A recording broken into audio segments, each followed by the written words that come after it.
자, 경기 변동의 측정 지표 거기 87페이지 밑에 나옵니다. 자, 부동산 경기의 측정 지표가 여러 가지가 있거든요.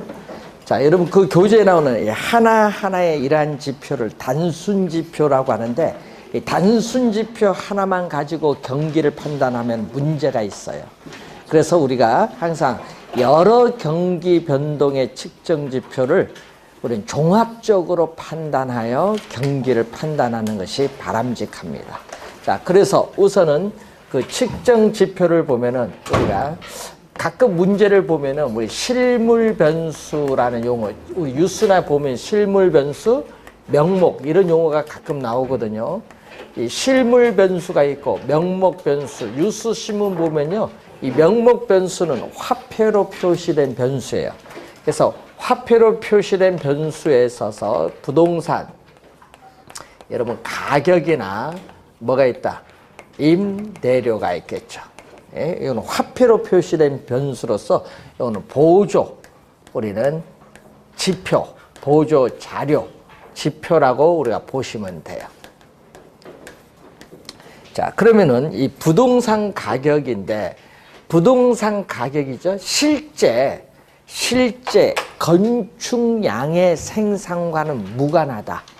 단지 부동산 가격만 오른다고 해서 부동산 경기가 좋다고 말하는 것은 틀린 개념입니다. 예? 뭐죠? 여러분 건축량도 같이 늘어나야 되는데, 그래서 왜냐 하면은 부동산 투기에서 일시적으로 부동산 가격이 오를 수도 있고, 또 건축 비용이 상승함으로 건축물 가격이 오를 수도 있기 때문에 실제 건축량 생산과 무관하게 가격만 오른다고 해서 경기가 좋다고 말하는 것은 잘못된 개념이라는 것. 자, 그리고 실물 변수에는 두 가지로 보는데, 하나는 공급 측면에서 판단하는 지표가 있고, 또 하나는 뭐죠? 수요 측면에서 판단하는 지표인데, 이것은 우리가 실물 변수는 이게 보조 지표라면 이것은 무슨 지표? 주요 우리 판단하는 지표다 보시면 되겠죠. 자, 이 공급 지표의 대표적인 게 부동산 경기는 건축 경기라고 불릴 만큼 건축량 파악에 많은 영향을 받고 있습니다. 이 건축량을 파악을 할 때는 또 우리는 건물 지을 때는 또 시차가 있거든요. 미리 앞서서 나타나는 선행 지표도 있고 동행 지표도 있고 또 후행, 나중에 나타나는 지표인데, 각 지표 사이에는 뭐가 있다? 시차, 시간적 갭, 시차가 있습니다. 이 선행 지표로서 우리 시험 지문에 많이 출제되는 게 바로 건축 허가량입니다. 자, 여러분 건축 허가량을 알면은 앞으로 미래에 건축 경기가 어떻게 변화할 것인가를 예측이 가능하기 때문에 상당히 중요한 지표입니다. 그래서 건축 허가량 파악할 때는 여러분 신축 또는 증축에 있어서 허가 면적이 있겠죠. 신축 또는 증축 등의 허가 면적을 가지고 파악을 하는데, 주의해야 될 것은 이 건축 허가량을 파악할 때는 우선 시장에서의 미분양 상태에 있는 재고가 어느 정도 되냐. 미분양 재고가 줄어들면 경기가 좀 좋아진다고 볼 수 있고요. 미분양 재고량이 어떻게 돼요? 허가량도 많은데 뭐도 재고량도 많아지면 시장의 경기가 좋다고 말할 수는 없잖아요. 그래서 이 건축 허가량이나 동행지표인 건축 착공량 등을 파악을 할 때는 항상 시장에서 뭐를 주의해야 된다? 미분양 상태에 있는 재고량이 증가하고 있느냐 감소하고 있느냐, 그 증감에 유의해서 판단을 해야 됩니다. 요 두 가지는 자료 수집이 용이하기 때문에 많이 활용하죠. 착공 신고를 통해서 건축물을 착공하기 때문에 자료 수집이 용이하고, 후행은 건축물에 대한 완공량을 의미합니다. 이 두 가지 지표를 많이 활용하고, 수요 지표로서는 우리가 거래량이죠. 거래량. 자, 주택 거래량을 일반적으로 말하는데, 최근에 뉴스 보면은 주택 거래량이 많으면 일반적으로 호경기, 그리고 주택 거래량이 적으면 일반적으로 뭐다? 불경기라고 해요. 예? 자, 그래서 이 거래량이라는 게 있고, 이 거래량. 그래서 거래량이 많은지 적은지를 알려면 등기소에 가면 되겠죠. 등기소에 가면은 등기 신청 건수, 이 등기 실적이라는 게 있고, 그리고 또 취득세. 취득하면 세금을 납부해야겠잖아요. 이 취득세, 이 납부 실적, 뭐 이런 것을 또 우리가 보는 거죠. 거래량. 자, 그리고 조성된 택지의 분양 실적. 자, 또 조성된 택지의 분양이 활발하면 항상이란 말 안 쓰죠. 일반적으로 뭐다? 호경기. 또 조성된 택지 분양이 저조하면 일반적으로 불경기라고 볼 수 있는데, 자, 이런 지표가 있어요. 여러 지표가. 자, 부동산 경기 변동의 특징. 자, 부동산 경기 변동에 있어서의 특징을 공부할 때는 항상 뭐를 고려를 해야 된다? 일반 경기 변동과의 차이점을 고려를 해서 특징을 우리 파악을 해야 된다. 자, 부동산 경기 변동의 특징은 항상 일반 경기 변동과의 차이점을 늘 고려를 해야 된다. 자, 그러면 우선 주기를 보면은, 자, 첫 번째에 서서 변동의 주기가 나오죠. 이 변동의 주기는, 부동산 경기 변동의 주기는 약 17년에서 18년. 영국의 한센이라는 학자의 건축 순환 주기를 보고요.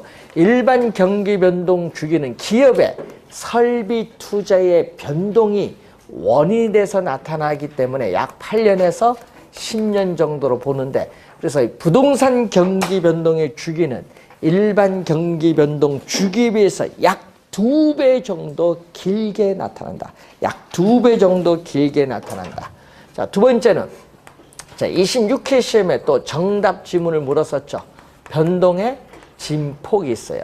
자, 변동의 진폭을 보면은, 자, 이렇게 우리가 갔을 때 정점과 저점 사이의 길이를 경기 변동의 진폭인데, 자, 부동산 경기는 호황에는 거래가 활발하고 가격 상승폭이 크기 때문에 일반 경기보다 정점은 더 높게 나타나고, 또 경기 불황 시에는 또 거래는 극히 저조하고 가격 하락폭이 크기 때문에 일반 경기보다 저점은 더 깊게 나타나죠. 따라서 부동산, 여러분, 따라서 부동산 경기 변동의 진폭, 부동산 경기 변동의 진폭은 일반 경기 변동의 진폭보다 뭐다? 크게 나타난다는 거죠. 예? 그 이유는요, 우리가 착공해서 완공에 이르기가 시간이 오래 걸려서 그래요. 시차가 있어요. 자, 변동의 진폭 좀 주의를 좀 해두시고요. 자, 그리고 세 번째 우리가 보시면은, 여러분, 교재 변동의 대칭성이 나오죠. 자, 변동의 대칭성을 보면은, 자, 바닥을 통해서 올라가는 이 회복 시장은 이렇게 가겠죠. 자, 여기 정점입니다. 자, 이렇게 바닥을 통해서 올라가는 회복 시장은 이렇게 느리게 진행이 되고, 또 후퇴는 우리 빠르게 진행이 되기 때문에 점선을 통해서 이쪽이 경사가 급하고 이쪽은 경사가 요것보다 완만하거든요. 우경사, 점선 통해 좌우 비대칭, 우경사 비대칭의 구조가 나타나고 있다. 자, 이때 여기가 경기의 무슨 국면? 확장 또는 팽창 국면을 의미하고, 여기는 가격이 하락하는 이 국면은 뭐죠? 이 국면은 경기의 수축 또는 위축 국면을 말하죠. 우경사 비대칭의 구조가 나타나고 있고, 자, 거기에 5번 보시면은 주기의 순환 국면인데, 자, 부동산 경기 변동은 이런 변동이 바로 무슨 변동? 순환적인 경기 변동이죠.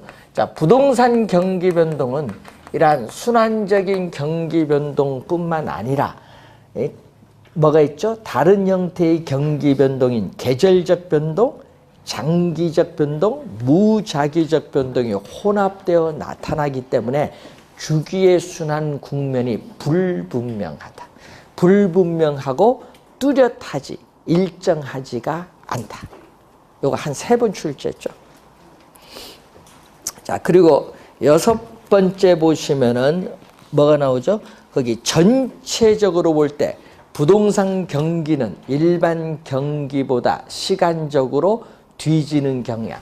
여러분, 시간적으로 뒤지는 경향을 우리 뭐라고 하냐? 후행이라고 해요. 시간적으로 뒤지는 경향을 후행하는 경향 또는 일반 경기보다 뒤에 나타나니까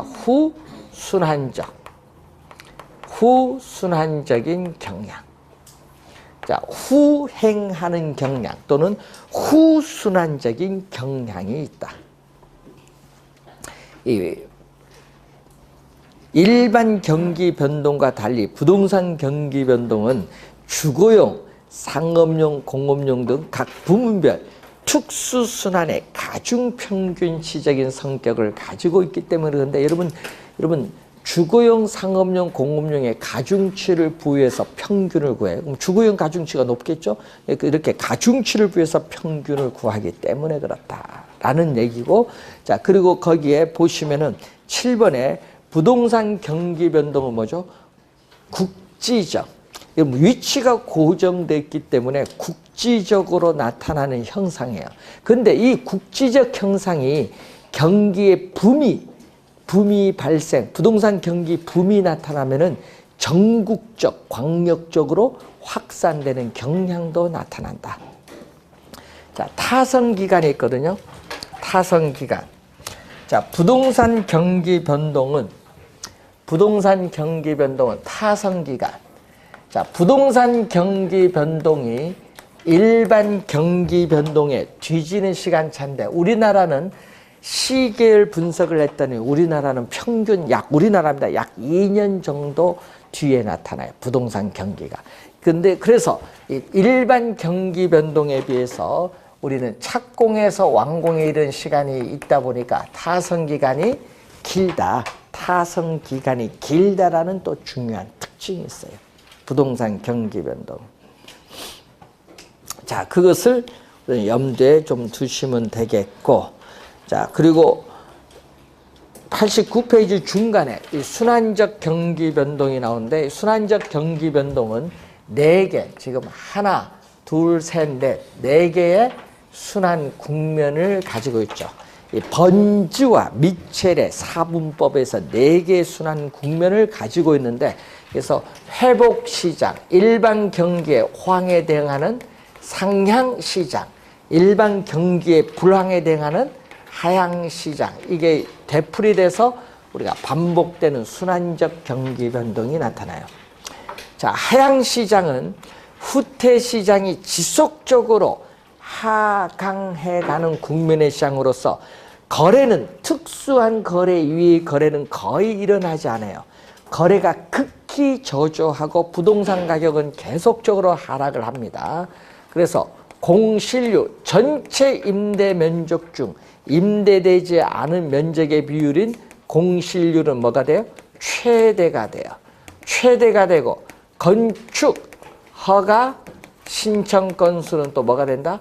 최소가 되고 경기에 불황에 약한 부동산인 규모가 큰 호화주택 등은 가격 하락폭이 크기 때문에 특히 타격이 크게 나타난다.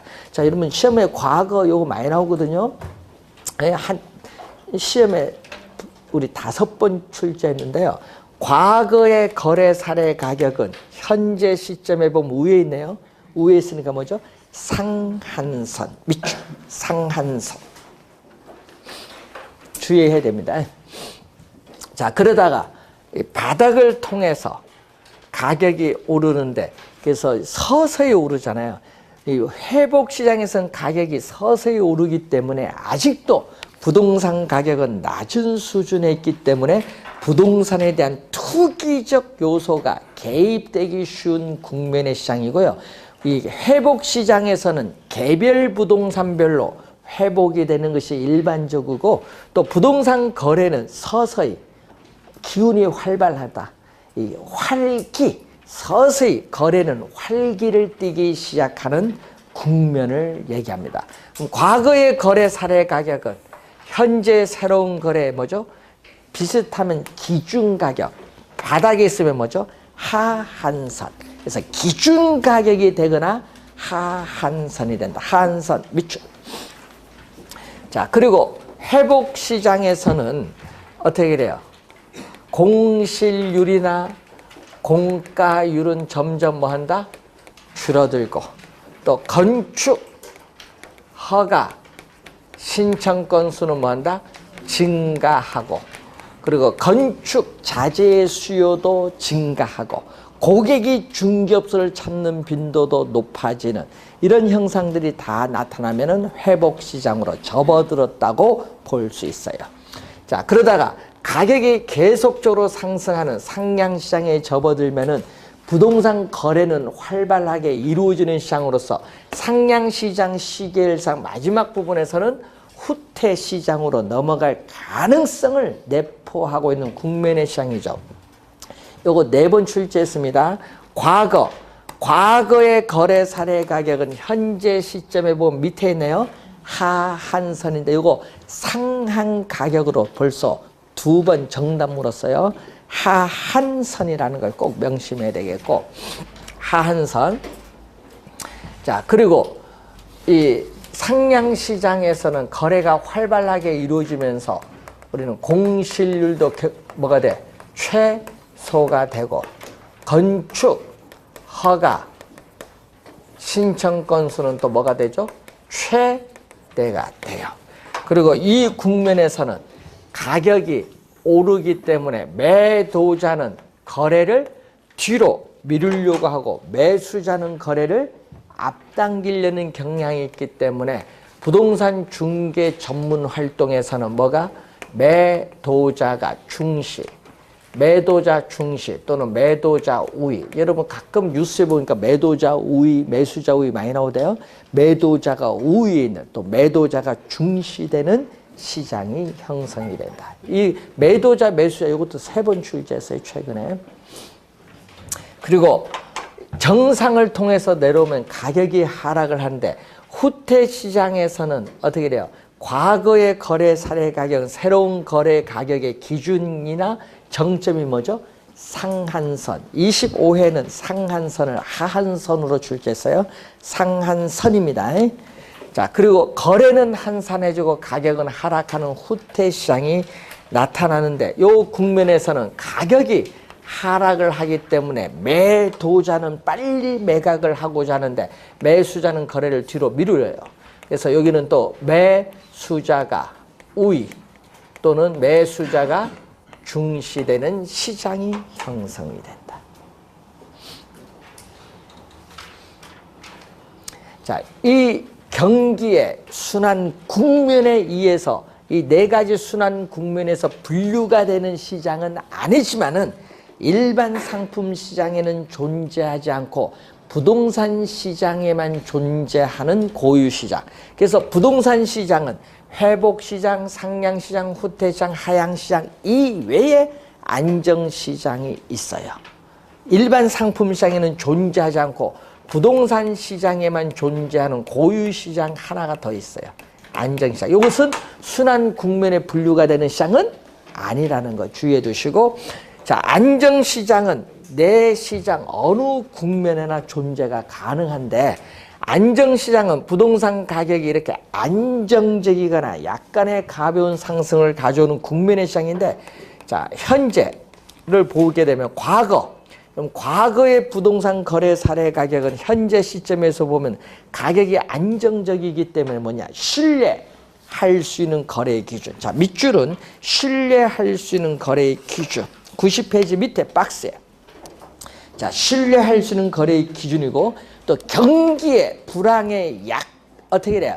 경기 불황에 강한 유형의 부동산인 규모가 작고 위치가 좋은 주택이라든지 역세권 내 소규모 점포는 경기 불황 시에도 가격이 상대적으로 안정이 되었기 때문에 뭐다? 유리한 것을 말하죠. 그래서 경기에 불황에 강한 유형의 부동산들이 존재하는 시장이 안정시장의 국면입니다. 여러분 경기 변동이 26회 시험에 나왔고요. 27, 8회 안 냈는데 올해 출제 가능성이 또 1순위인데 그 출제할 때 여기서 정답 지문을 물을 가능성이 높아요. 어디서? 순환적 경기 변동에서. 순환적 경기 변동을 좀 신경 써서 공부해 두시고 올해 출제되면 난이도는 합니다. 이런 거 틀리면 안 돼요.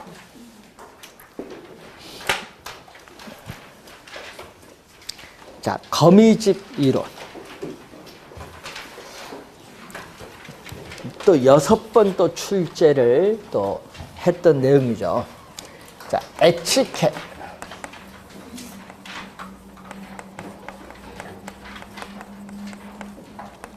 자, 이 거미집 이론은 모든 시장에 적용되는 이론이 아니라 농축산물 시장에서 처음 나타난 거죠. 이것을 어디에? 우리는 건축물 시장에 도입을 한 거지 뭐. 조건이 뭐냐?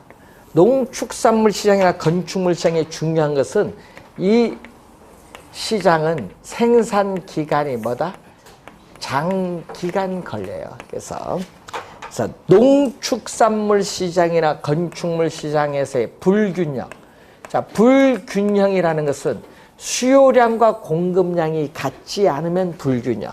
그러면 이 불균형 상태가 수요량과 공급량이 같은 건 균형. 이 균형 상태로 이 조정되는 과정을 시간이 경과함에 따라 어떻게 변동하고 있는가. 시간이 경과함에 따라 변동하는 것을 우리는 뭐라고 하죠? 동태라고 하죠. 동태. 시간이 경과함에 따라 어떻게 변화하는가. 이 시간을 고려합니다. 동태적으로 분석한 모형을 우리는 거미집 이론이라고 합니다. 자, 가정이 있거든요. 거미집 이론은 자, 2018년도 올해의 수요량은 2018년도 올해의 가격에 영향을 받고요.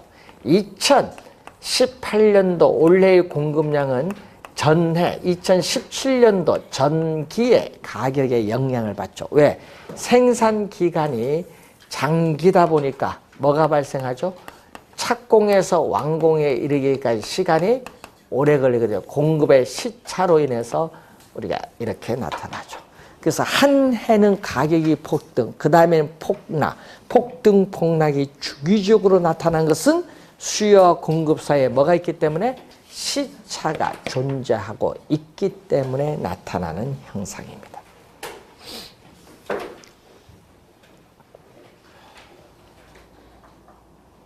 자, 91페이지 밑에 수렴형 6번 시험에 6번 다 출제했죠.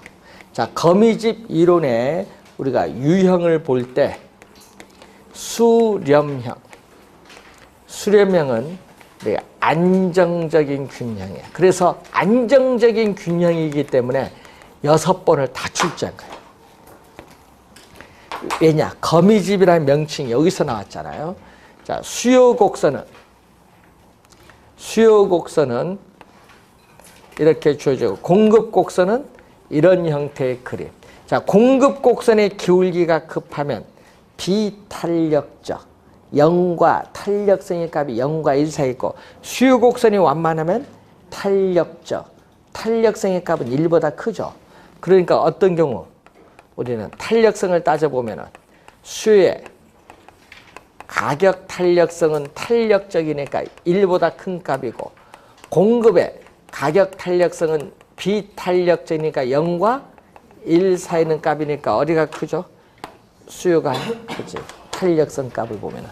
자, 그러면은 수요와 공급이 교차하는 점이 균형인데 문제는 지금 이 불균형 상태에 있는 이 점이 시간이 경과함에 따라 점점 균형으로 이렇게 접근해 가는데 이 모양이 꼭 거미가 밖에서 줄을 치면서 안으로 들어가는 것과 비슷하다고 해서 거미집이라는 명칭이 붙었어요.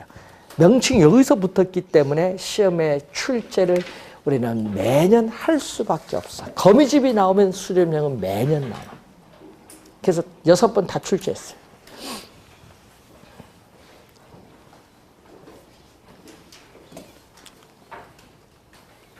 자, 그러면 그림에서 보듯이 수요 곡선의 기울기, 수요 곡선의 기울기, 이는 마이너스 기울기니까 절대값을 씌워버려. 플러스로 만들어줘.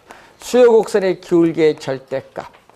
자, 공급 곡선의 기울기의 절대값 비교했더니 어디가 공급 곡선이 크죠. 여기서 여러분이 알 것은 기울기와 탄력성은 서로 역관계에 있기 때문에 부등호 방향은 반대로 간다. 자, 그래서 수요가 탄력적이면 어떻게 돼요? 수요가 탄력적이면 공급은, 수요가 탄력적이면 공급은 상대적이죠. 수요가 탄력적이면 공급은 상대적으로 비탄력적입니다. 수요가 탄력적이면 수렴형, 수탄수. 수요가 탄력적이면 무슨 형? 수렴형. 요 반대가 발산. 자, 요 반대가 뭐죠? 발산형. 발산형은 불안정적인 균형. 자, 불안정적인 균형이 발산형. 이렇게 가요. 자, 수요 곡선이 이렇게 주어지고 공급 곡선이 이렇게 주어지는데, 자, 불균형 상태는 이 점이, 불균형 상태는 이 점이 시간이 경과함에 따라 점점 이렇게 밖으로 빠져나가지 균형으로 접근 안 해요. 이게 발산형이죠. 발산형은 요거의 뭐? 반대. 반대니까 그림에서 봤더니 뭐가 돼요? 수요 곡선의 기울기의 절대값과 공급 곡선의 기울기의 절대값 비교했더니 어디가 크다? 요거는 요거 반대니까 수요가 좀 크잖아요. 그림에서 봤더니. 탄력성은 수요의 가격 탄력성은, 수요는 기울기가 급하니까 비탄력적이니까 0과 1 사는 값이고, 공급의 가격 탄력성은 공급 곡선은 완만하니까 1보다 큰 값. 어디가 크죠? 여기가 크죠. 요가 또 반대로 가는 거죠. 근데 요 수식은 뭐와 반대? 수렴형과 반대. 그러니까 여러분 뭐만 암기하면 돼요?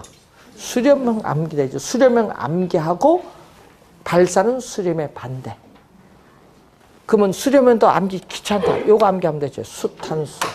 그러면 기울기는 요거의 반대 생각합니다. 그럼 여기는 뭐죠? 공급이 탄력적이면은 수요는 상대적으로 비탄력적인데, 공급이 탄력적일 때는 발산형, 공탄발. 암기를 해서 수탄수, 공탄발 암기하면 끝.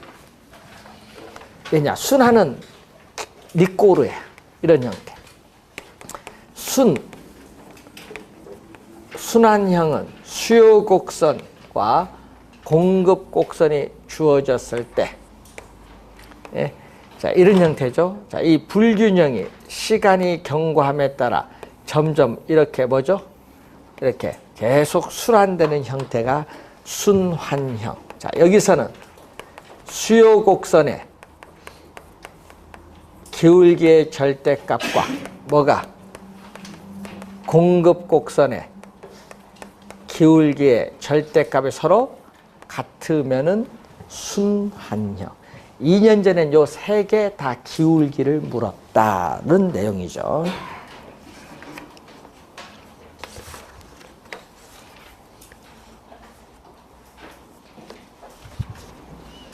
자, 90, 이제 프린트 2번 문제 하나 보겠습니다. 자, 부동산의 경기 순환과 변동에 관한 설명으로 틀린 것은 부동산 경제를 구성하고 있는 각 부문에서 순환적 변동을 비롯한 계절적, 장기적, 무자기적 변동이 나타난다. 맞는 지문입니다. 자, 무자기적 변동이란 예기치 못한 사태로 초래되는 비순환적인 경기 변동 형성. 개념 맞습니다. 예기치 못한 사태, 비순환적. 자, 대학교 근처의 임대주택이 방학을 주기로 공실률이 높아지는 것은 매해 발생하는 계절적 변동. 자, 하향시장에서 직전 직전 뭐죠? 회복이 아니죠. 직전 뭐다? 후퇴지. 여러분 하향시장에서는 직전 후퇴잖아요. 후퇴 시장의 거래 사례 가격은 현재 시점에서 보면 뭐가 있다? 우회, 상한선. 틀렸죠?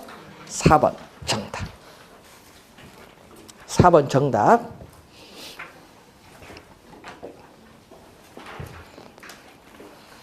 자, 그리고 5번. 상량시장에서는 요거 뭐? 상량시장에서 뭐가 중시? 매도자가 중시.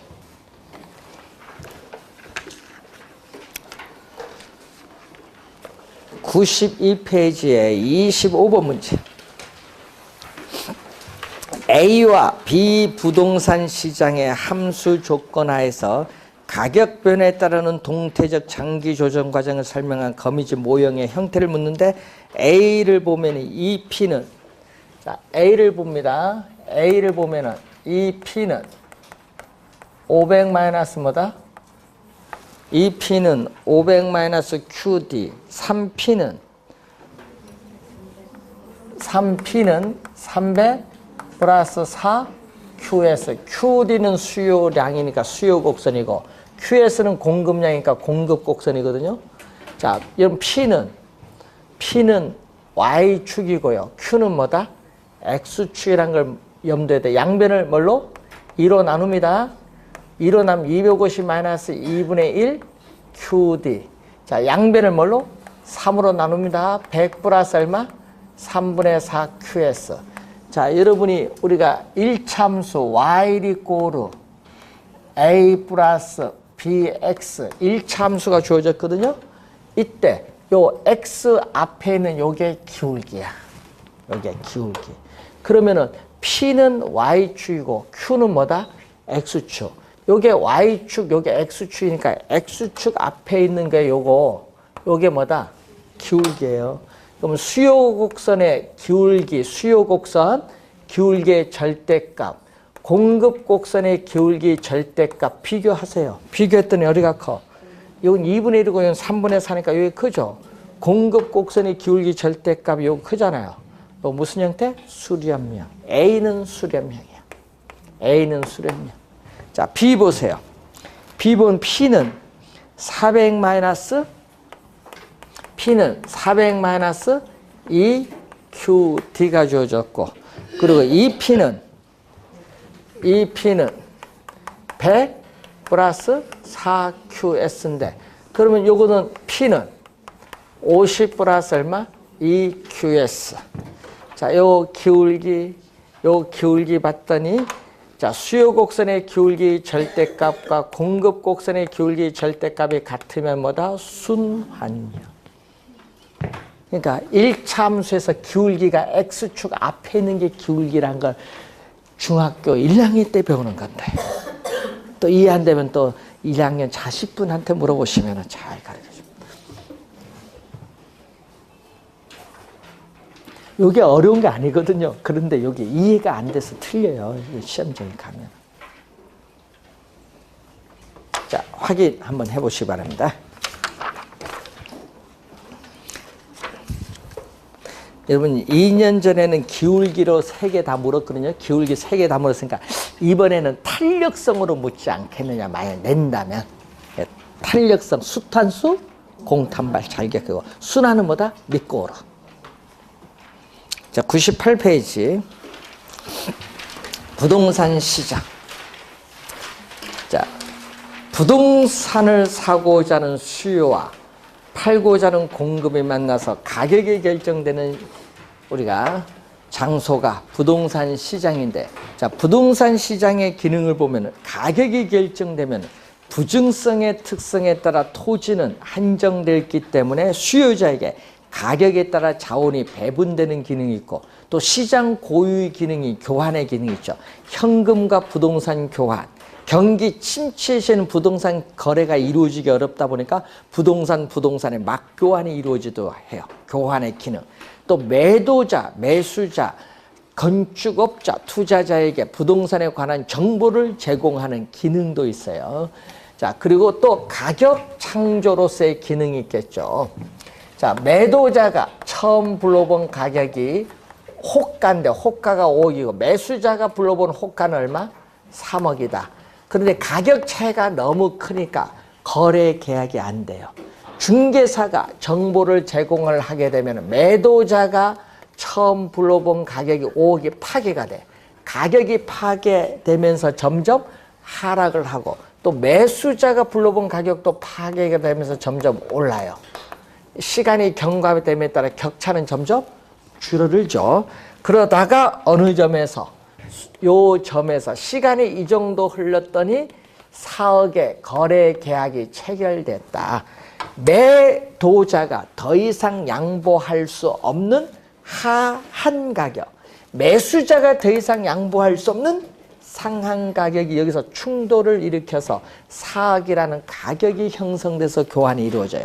가격 형성의 기능을 다른 말로 가격 창조로서의 기능, 가격 창조로서의 기능이 가격 형성의 기능. 또 토지는 용도가 비슷하면 대체해서 이용할 수 있어요. 이 지속적인 토지에 대한 대체와 경쟁을 통해서 최유효 이용의 상태로 유도하는 과정에서 부동산의 양과 질을 조정을 해주는 기능도 가지고 있고, 또 시험에 최근에 많이 나오는 게 있죠. 토지 우리가 이용 주체에 있어서 토지 이용하는 사람, 이용 주체, 이용하면 뭐를 줘야 돼? 대가, 지대.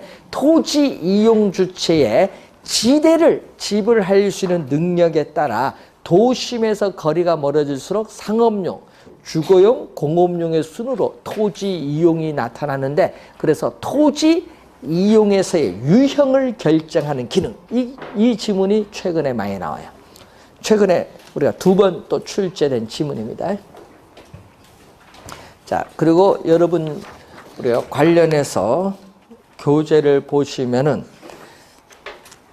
100페이지에 보시면은 부동산 시장의 특성. 자, 토지의 특성으로 인해서 일반 상품 시장과는 다른 부동산 시장의 특성. 뭐 작년에도 또 출제를 또 했었죠.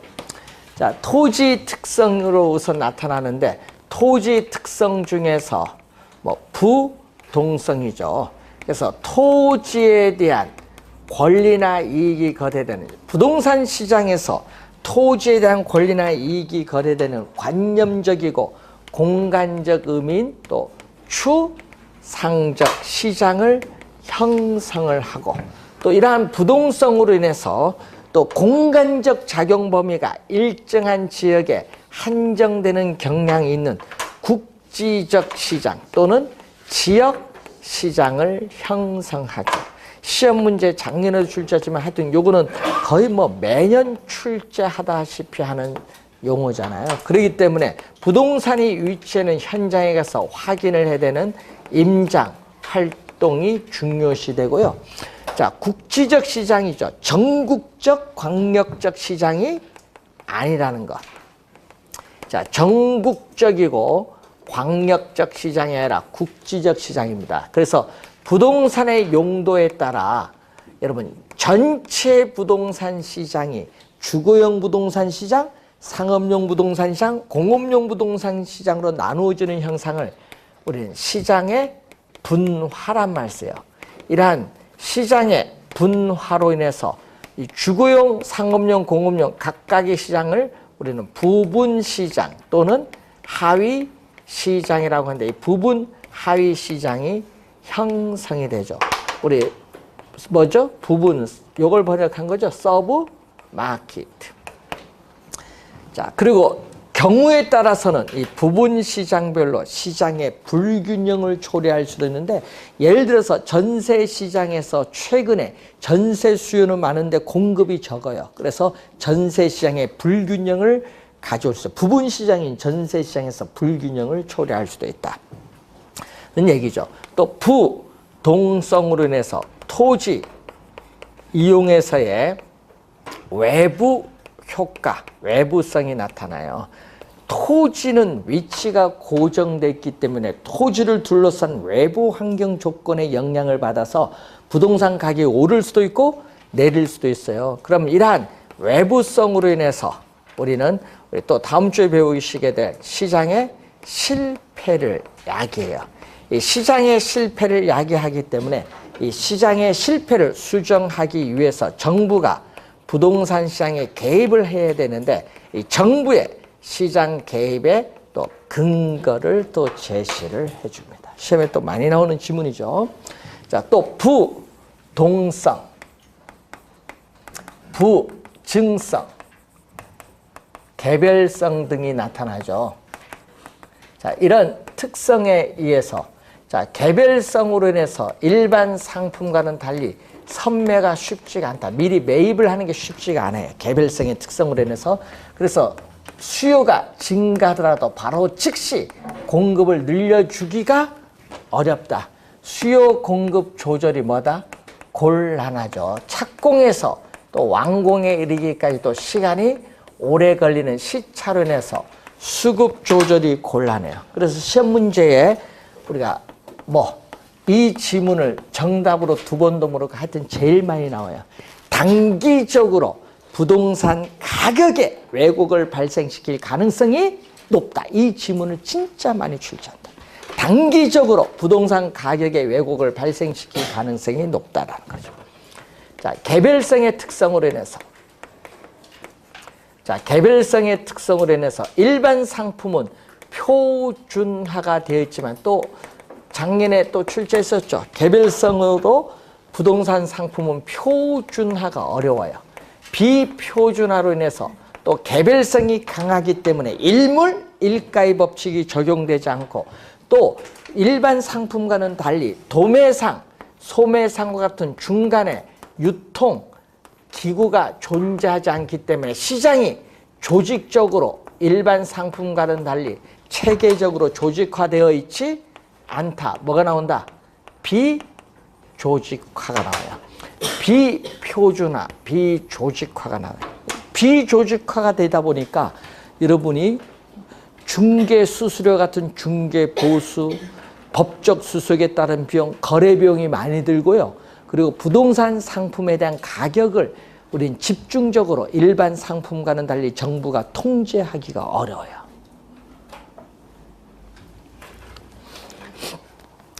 자, 그리고 또 뭐가 있냐? 이제 거래. 작년에 요거 때문에 세금을 한 380억 더 걸었다가 돼요. 추징금. 다운 계약서 작성해서. 거래가 비공개, 은밀돼요. 자, 부동산 거래 내용의 사실을 공개하기를 꺼려하거든요.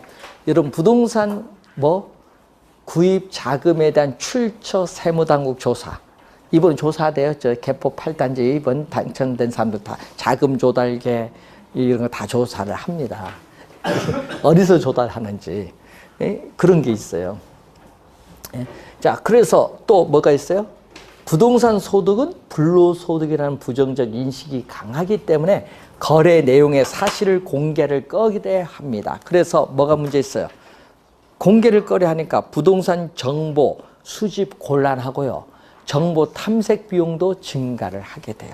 자, 작년에도 또 출제했었죠. 좀 주의해 두시고 또 가격이 또 일반 상품과는 달리 또 뭐하다?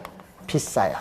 비싸다 보니까 부동산 시장에 참여하는 사람은 어떻게 돼요? 높은 부동산 가격을 지불할 수 있는 사람만이 시장에 참여해요. 다수가 아니라 뭐다? 소수야. 소수의 구매자와 판매자가 존재를 해요. 소수의 구매자와 판매자가 존재해. 왜? 주택 가격을 지불할 수 있는 능력을 가진 사람만이 참여하죠. 그러면 여러분, 우리 아까 했지만 토지 공개념 하면은 창성 누가 하느냐? 토지 주택 없는 사람 창성하겠지. 뺏어와서 우리한테 달라 얘기지. 당연하지 그거야. 소득 재분배 해달라고 그 얘기지. 그래서 나중에 또 문제가 생기는 거지 그거야. 그러니까 왜? 소수다 보니까. 다수라면 그게 별 문제 아닌데 소수라서 그래. 높은 가격을 지불할 수 있는 능력을 가진 사람만이 시장에 참여하죠. 그럼 시장에 진입을 하는 수요자와 공급자의 수를 상대적으로 많이 제한을 합니다. 그래서 부동산 시장을 또 불안전한 시장으로 만드는 요인이 되고 또 항상 가격이 비싸니까 금융기관에서 돈을 좀 빌려야 돼. 빌려서 사야 되니까 뭐와 관련 있죠? 자금의 유용성, 자금 조달의 가능성, 이 자금의 유용성과 깊은 관련을 맺고, 이 자금의 유용성은 뭐에 영향받죠? 금리. 금리는 정부의 화폐 통화 정책에 영향을 받아요. 자, 미국이 금리 인상했거든요.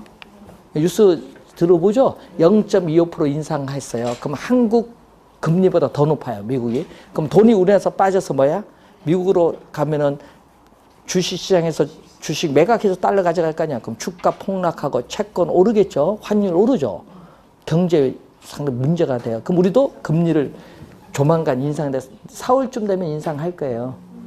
금융통화위원회에서 4월 안 되면 7월인데 지금 선거 때문에 올리지 않을 수도 있는데 하여튼 금리가 오르면요. 여러분 앞으로 주택담보대출 금리는 6% 시대로 가요. 미국 금리가 원래 4번 오른다 하잖아요, 지금. 그럼 1% 오르면 우리나라 여기 상당히 6% 시대로 가요, 이제. 주택담보대출 금리. 올해 말쯤 되면. 금리가 정부의 요구에서, 그럼 자금 조달의 가능성이 또 여러분 영향을 주는 거지.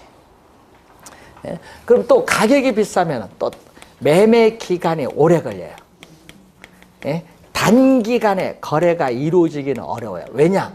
매수자 입장에서는 부동산을 구매하는 자금 모으는데 시간이 오래 걸리고, 또 매도자 입장에서 보면은 부동산을 원하는 가격으로 부동산을 처분해서 현금화 하는데 걸리는 시간을 황금성인데, 황금성 면에서 또 매도자 입장에서는 곤란하다 보니까 단기간에 거래가 이루어지기는 곤란하고, 또 부동산은 법적, 행정적 규제가 많아요.